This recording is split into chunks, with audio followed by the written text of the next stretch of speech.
नमस्कार। आपके अपने YouTube channel GR classes bye Balraj sir में एक बार फिर से आपका स्वागत है। आशा और उम्मीद है आपकी तैयारी बहुत अच्छे से चल रही होगी और आपके लिए जो हम निरंतर कंटिन्यूसली वीडियो लेकर आ रहे हैं। आज पॉलिटिकल का जो एक हमने इससे पहले राष्ट्रपति और प्रधानमंत्री को पढ़ा था, मौलिक कर्तव्य मौलिक अधिकार हमारे जो हम पढ़ चुके हैं।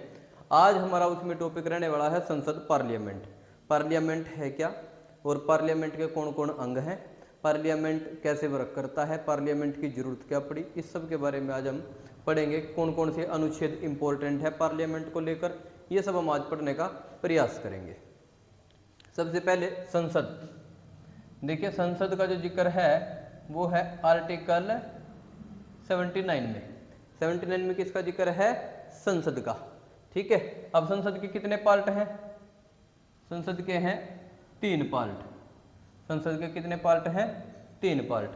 राष्ट्रपति है, लोकसभा है, राज्यसभा है। लोकसभा है और राज्यसभा है।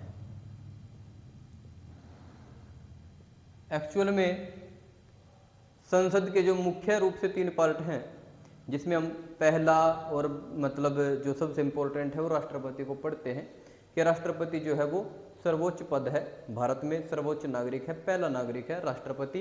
राष्ट्रपति मैंने यहाँ इसलिए नहीं लिखा क्योंकि मैं राष्ट्रपति का जो टॉपिक है वो आपको करा चुका हूँ। अब इसके जो महत्वपूर्ण 2 अंग हैं, लोकसभा और राज्यसभा, वो कैसे वर्क करते हैं, क्या दोनों में डिफरेंस है, क्या फर्क है, ये मैं आपको पढ़ाने का प्रयास करूँगा। और इसके बाद जो है हमारा जो अगला टॉपिक रहने वाला है वो इसके बाद जो है लोकसभा और राज्यसभा से हम आगे की तरफ जैसे ही चलेंगे, इसमें हमारे बहुत सारे टॉपिक अभी पॉलिटिकल में जो है वो रहते हैं, वो इससे बाद जो है वो टॉपिक हम करने का प्रयास करेंगे। जो भी पॉलिटी से संबंधित, इंडियन कॉन्स्टिट्यूशन से संबंधित जो भी हमारे टॉपिक हैं वो पढ़ने का प्रयास करेंगे। लोकसभा, लोकसभा का सदस्य जो है जिसे हम MP कहते हैं, यहाँ भी MP है, member of parliament. Member of parliament यहाँ लोकसभा का है, यहाँ राज्यसभा का है। यहाँ एज है 30 वर्ष कम से कम, यहाँ एज है 25 वर्ष। यहाँ एज कितनी है? 25 वर्ष। यहाँ 25, यहाँ 30। उसके बाद अगर हम बात करें, लोकसभा का अध्यक्ष सदस्यों में से होता है, सदस्यों में से होता है। ठीक है। राज्यसभा का अध्यक्ष सदस्यों में से नहीं बल्कि उपराष्ट्रपति होता है, ये याद रखना है। उपराष्ट्रपति होता है। जो हमारा राज्यसभा का सभापति है वो कौन है? उपराष्ट्रपति है। और जो हमारा उपराष्ट्रपति है उसको जो सैलरी है वो इसीलिए मिलती है क्योंकि वो उपराष्ट्रपति राज्यसभा का सभापति है। उपराष्ट्रपति पद के लिए कोई सैलरी नहीं है। जो उसका वेतन भत्ता है वो उसको इसीलिए मिलता है क्योंकि वो राज्यसभा का सभापति है। राज्यसभा का सभापति है, ये याद रखना है भाई। राज्यसभा का सभापति है कौन? उपराष्ट्रपति। यहाँ लोकसभा अध्यक्ष सदस्यों में से ही एक चुना जाता है।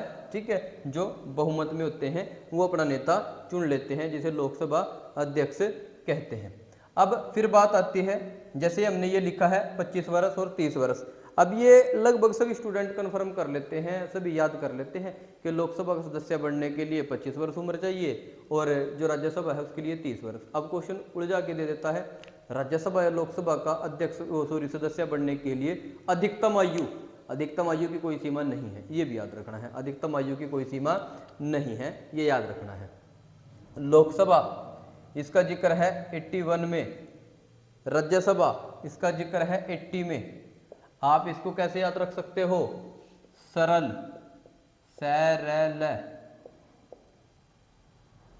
79, 80, 81।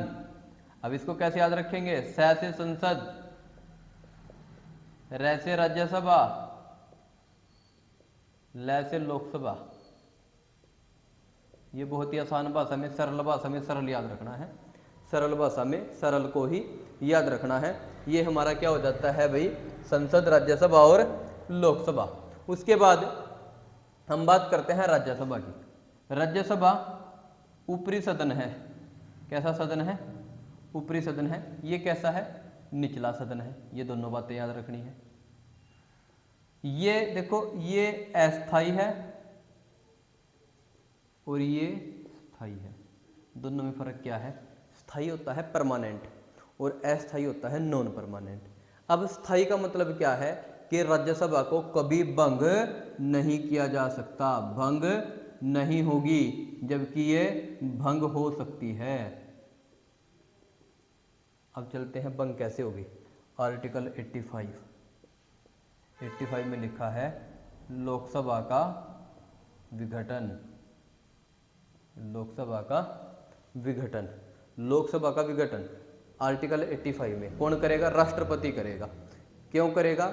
जब सरकार, जो सरकार मान लो किसी की बीजेपी कांग्रेस की कोई भी सत्तारूढ़ है जो इस समय सरकार चला रहा है, अगर वो खुद कह दे कि हम सरकार चलाने में असमर्थ है, अब हम आगे सरकार नहीं चला सकते, ऐसा होता नहीं वैसे, लेकिन हो ये संविधान में प्रावधान है, अगर सत्ता पक्ष कह दे कि हम सरकार चलाने में समर्थ नहीं है तो राष्ट्रपति क्या करेगा? लोकसभा का विघटन कर देगा। लोकसभा का विघटन का शुद्ध मतलब है पुनः चुनाव, दोबारा से चुनाव जो है वो कराने पड़ेंगे। फिर पुनः चुनाव ये होता है लोकसभा का विघटन। दूसरा कारण क्या हो सकता है? यदि विपक्ष इनके खिलाफ अविश्वास प्रस्ताव लेकर आ जाए, लोकसभा के जो मतलब सरकार है मौजूदा उसके खिलाफ अविश्वास प्रस्ताव लेकर आ जाए, तब भी क्या हो सकता है? लोकसभा का विघटन। आर्टिकल 85 में लिखा है लोकसभा का विघटन, जिसका मतलब होता है पुनः चुनाव, दोबारा चुनाव, और ये 6 महीने के अंदर अंदर कराने जरूरी होते हैं। अब यहाँ देखो कैसा सदन है? स्थायी सदन है। स्थायी सदन है मतलब परमानेंट है, इसको भंग नहीं किया जा सकता। इसको भंग नहीं करेंगे, क्यों नहीं करेंगे? क्योंकि इसके सदस्य हर 2 साल बाद, जैसे हम पढ़ते हैं हर 2 साल बाद इसके सदस्य 1/3 के रूप में चेंज होते रहते हैं, ये याद रखना है। इसलिए इसको भंग नहीं किया जा सकता राज्यसभा को। राज्यसभा, हाँ अब आती है बात लोकसभा की। लोकसभा है लोकप्रिय सदन या जनता का सदन। अब देखो जो राज्यसभा के मेंबर बनते हैं, राज्यसभा के मेंबर, उनकी वोटिंग कभी आपने की है? किसी आम नागरिक ने की है? नहीं करता राज्यसभा के मेंबर की वोटिंग कोई। कौन करता है राज्यसभा के मेंबर की वोटिंग? वो करते हैं MP MLA। ठीक है, जो MLA है राज्य में, मान लो हरियाणा से 5 राज्यसभा की सीटें हैं, तो हरियाणा से 5 राज्यसभा के मेंबर चुनकर जाएंगे। अब उनकी, जैसे हरियाणा में 90 MLA हैं, वो उनकी वोटिंग करेंगे। अब 90 MLA में से जो मतलब जैसे हर एक मतलब कुछ टाइम बाद जैसे 2 बंदे जाएंगे चुन के, 5 बंदे जाएंगे राज्यसभा में जाते हैं, तो जैसे हरियाणा से 5 जाएंगे चुनकर, तो हरियाणा से जो 5 चुनकर जाएंगे उनकी वोटिंग करेंगे 90 MLA। ठीक है जी, और वो जाएंगे इस आधार पर। क्या आम लोगों ने वोटिंग की? नहीं की। लेकिन जो लोकसभा का सदस्य चुनकर जाएगा ना, जैसे हरियाणा में 10 लोकसभा की सीटें हैं, तो यहाँ से क्या होगा? लोग वोट करेंगे, तब जाकर के यहाँ से जनता का प्रतिनिधि चुनकर जाएगा, जिसे हम कहते हैं member of parliament in Lok Sabha. Lok Sabha के अंदर जो सांसद है वो क्या करेगा? लोगों के द्वारा चुनी गई वोट से जाएगा। अगर इसकी मृत्यु हो जाती है तो दोबारा चुनाव करवाना पड़ता है 6 महीने के अंदर अंदर। जैसे अभी हाल ही में रतनलाल कटारिया जो अंबाला लोकसभा से सदस्य थे, उनकी सांसद के रूप में जो अपना कार्यभार संभाल रखा था उन्होंने, उनकी मृत्यु हो चुकी है, और मृत्यु होने के बाद अब दोबारा से हरियाणा में लोकसभा सीट के ऊपर पुनः चुनाव होगा, जिसे हम ये कह सकते हैं कि यहाँ से दोबारा जो है वो चुनकर जाएगा। कोई भी व्यक्ति हो सकता है, अब की बार कांग्रेस से बन जाए, हो सकता है बीजेपी से बन जाए, दोबारा चुनकर जाएगा। ये नहीं होगा कि ऐसे तो फिर गलत हो जाता मामला, एक बंदा मरा, उसकी मतलब मृत्यु हुई, उसकी जगह दूसरे बंदे को, उसकी घरवाली को, उसके पुत्र को, उसके किसी रिश्तेदार को, किसी उसी पार्टी के सदस्य को चुनकर भेज दो, ऐसा नहीं होगा। मृत्यु पर दोबारा से चुनाव होता है। उसके बाद यहाँ पर मेंबर कितने हैं? 552। लेकिन अब 2 एंग्लो इंडियन खत्म कर दिए, अब कितने रह गए? 550। ये है अधिकतम, ये भी याद रखना है, अधिकतम मेंबर। और वर्तमान में कितने हैं? 543। वर्तमान में कितने हैं? 543 लोकसभा में जो चुनकर जाते हैं। यहाँ 250, यहाँ कितने हैं अधिकतम? 250। ठीक है जी, यहाँ पर अभी 245 है, 233 + 12। यहाँ पर अभी वर्तमान में कितने हैं? 245, ये भी याद रखना है। ठीक है जी, और लोकसभा में कितने हैं? 550। अब जो लोकसभा में अधिकतम हो सकते हैं 550 और 543 पे क्या है, ये 543 पे इलेक्शन फाइट होता है। अब जो बात आती है राज्यसभा और लोकसभा में, वो आती है कि इनका जो अध्यक्ष होता है, इधर कौन है, उपराष्ट्रपति, इधर सदस्यों में से कोई एक। आर्टिकल 100 के तहत, आर्टिकल 100 के तहत उसका मत कैसा हो जाता है, निर्णायक। कैसा हो जाता है, निर्णायक मत। निर्णायक मत कैसे होगा, देखो 50 है, इसको 50-50 कर लो। अगर लोकसभा या राज्यसभा में किसी बिल पर जो है वो चर्चा चल रही है, किसी बिल पर बहस हो रही है, किसी बिल पर जो है वो मत लिया जा रहा है, अगर वो 50-50 हो जाता है, अगर मान लो राज्यसभा में किसी दिन 150 सदस्य, 150 सदस्य मौजूद हैं, 75 कह रहे हैं ये बिल ठीक है, 75 कह रहे हैं ये बिल नहीं पास होना चाहिए, तब उपराष्ट्रपति जो राज्यसभा का सदस्य है उसकी जिम्मेवारी बन जाती है कि वो निर्णायक मत दे अपना। अगर यस करेगा तो बिल पास, नो करेगा तो बिल नहीं पास होगा। इसको कहते हैं निर्णायक मत। लोकसभा में और राज्यसभा में ये किसको होगा भाई, अध्यक्ष का जो है वो होगा ये निर्णायक मत। उसके बाद संसद जो है हमारी पार्लियामेंट, इसमें राष्ट्रपति का बहुत बड़ा रोल है। इसमें राष्ट्रपति का बहुत बड़ा रोल है। एक आप पढ़ते हो 110, अनुच्छेद 110, इसे कहते हैं धन विधेयक। धन विधेयक। एक आर्टिकल 108, इसे कहते हैं संयुक्त अधिवेशन।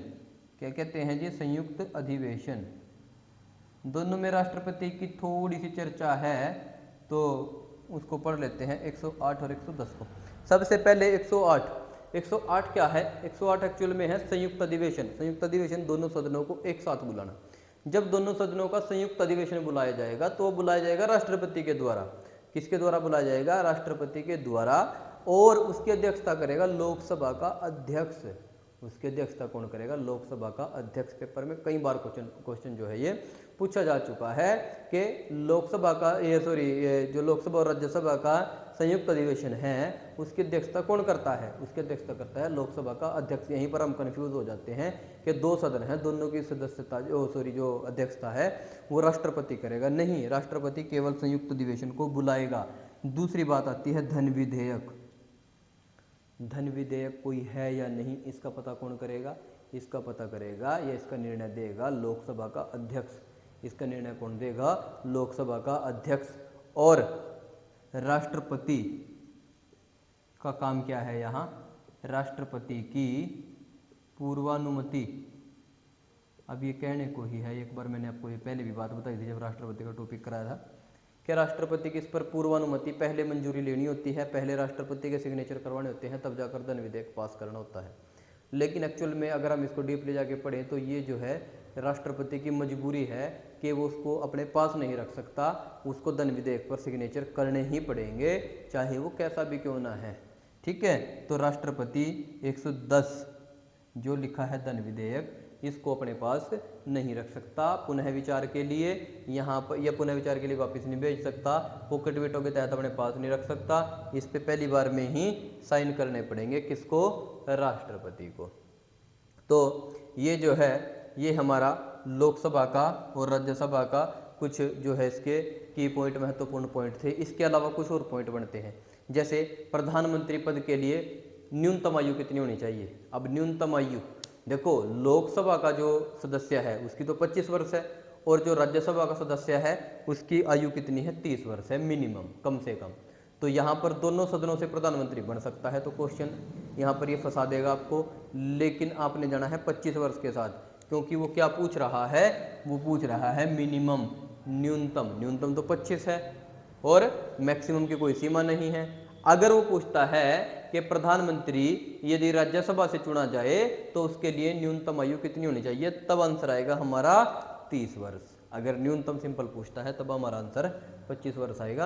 राज्यसभा से इंदिरा गांधी, मनमोहन सिंह, बहुत सारे ऐसे आपको मिल जाएंगे जो राज्यसभा सदस्य रहते हुए प्रधानमंत्री पद पर गए हैं, जो लोकसभा से नहीं चुने गए हैं। ज़्यादातर हम ये सोच लेते हैं कि लोकसभा सदस्य ही प्रधानमंत्री बनेगा, नहीं, ऐसा नहीं है। इसके लिए जो योग्यताएं हैं दोनों के लिए लगभग सेम है, एज का डिफरेंस है, 25 है, 30 है, बाकी वही है, भारत का नागरिक है, दिवालिया कोई पागल न हो, ठीक है, उसके वो किसी लाभ के पद पर न हो, ये बहुत सारी चीज़ें जो है वो आप बुक से पढ़ सकते हो कि इसके लिए योग्यताएं जो है वो क्या क्या हो सकती हैं लोकसभा का सदस्य बनने के लिए और 27 सदन जो हमारा है राज्यसभा उसका सदस्य बनने के लिए। उसके बाद एक क्वेश्चन और आता है, उनका कार्यकाल कितना होता है। यहाँ 5 वर्ष है, यहाँ 6 वर्ष है, यहाँ 5 वर्ष है और यहाँ 6 वर्ष है, ये भी आपने याद रखना है। ठीक है जी। तो ये कुछ जो क्वेश्चन हैं ये हमारे संसद के 2 सदन हैं, लोकसभा और राज्यसभा, इनसे बनते हैं। कुछ एक जो अलग रहते हैं, जब अलग अलग इसको टॉपिक को कराऊंगा तब आपको MCQs में लिखवा दूंगा। तो ये बहुत सारे जो है हमने आज पढ़ लिए इसके बारे में, लोकसभा के और राज्यसभा के बारे। दोनों सदन जो है भारतीय इतिहास में बहुत महत्वपूर्ण है। भारतीय जो राज्य व्यवस्था है उसमें बहुत महत्वपूर्ण है। जो संसदीय शासन प्रणाली है ये हमने ब्रिटेन से ली है, और ब्रिटेन से जैसे हमने ली तो हमने लोकसभा और राज्यसभा के रूप में 2 सदनों को पढ़ा आज के इस टॉपिक में, लोकसभा और राज्यसभा। आई होप आपको ये चैप्टर जो टॉपिक है ये अच्छा लगेगा। वीडियो को ज़्यादा से ज़्यादा शेयर करें, GR क्लासेस बाइबल राय सर को ज़्यादा से ज़्यादा सब्सक्राइब करें, कमेंट करें, अपने सुझाव दें और चैनल को जो है सब्सक्राइब जरूर करें। धन्यवाद, नमस्कार, आपका दिन शुभ हो।